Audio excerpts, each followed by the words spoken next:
आई जरा तुमचे केस दाखवा. आई तुमचे केस एवढे कशाने वाढले सांगा जरा.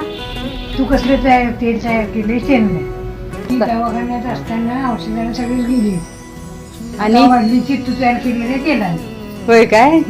काय काय घातले ते तेलात.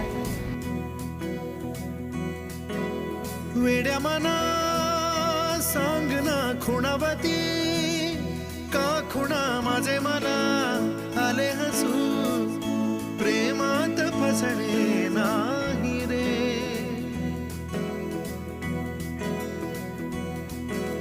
वेड्या मना सांग ना भावे खोळे का पुन्हा तुझ्या सवे